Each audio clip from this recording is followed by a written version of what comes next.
When you're looking at a microscope, the first thing that hits you is the price tag. You've probably seen those cheap, budget units on auction sites that promise 200 magnification for a couple of dollars, only to find out they're little more than a plastic tube with a fuzzy glass plate. The disappointment that follows blurry images, shaky focus, and a camera that can't even record what you're trying to see makes you wonder if spending a little more really matters. The OMAX M8311Z PHC2 C180U3 2500X USB3 18MP digital phase contrast is positioned as a step up from those bargain bin microscopes, and the question is whether it actually delivers a smarter purchase. Link is in the description if you want to check the product details on Amazon. I spent a few evenings taking this unit out of the box and setting it up in a modest home lab, just the way a hobbyist or a small-scale educator would. First impressions matter, and the OMAX arrives in a fairly sturdy cardboard box with a well-cushioned component layout. The base plate feels heavier than a plastic model, and the 2500X magnification claim isn't just marketing hype. The 18-megapixel camera and the digital phase contrast optics really open up details that would otherwise be invisible at lower magnifications. But that's only part of the story. The real test is whether you'll actually use those capabilities in everyday work, and whether the microscope's trade-offs line up with your needs. Who should consider this microscope? If you're a biology student who needs to examine live samples like pond water, blood smears, or plant cells, the phase contrast function is a game changer. It allows you to see transparent specimens without staining, which is especially handy when you're dealing with living organisms that can't be fixed. The 18MP sensor feeds the image to your computer via USB 3, so you can capture high-resolution stills or stream video for a lab report or a YouTube tutorial. Teachers who run a few microscope stations in a classroom will appreciate the plug-and-play nature. The software launches quickly, and the camera works with most standard imaging programs.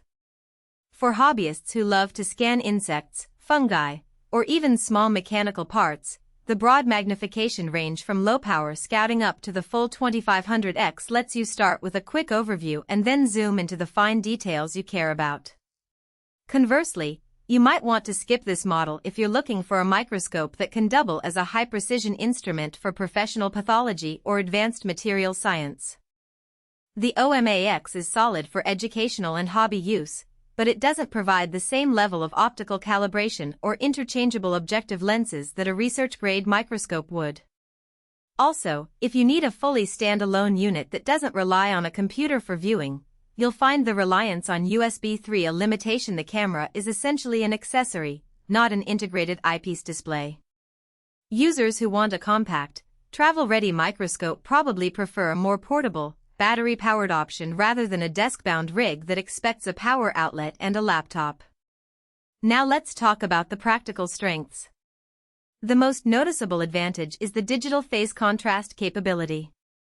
I tested it on a sample of onion epidermis that's notoriously transparent. Under Brightfield you only see a faint outline, but switch on phase contrast and the cell walls pop out with crisp edges. The software's histogram and contrast adjustment tools let you fine-tune the image without ever touching the sample, which reduces the risk of disturbing live specimens. The 5-year warranty against manufacturing defects gives a safety net that you rarely see on lower-priced models, and it signals that OMAX expects the hardware to hold up under regular use.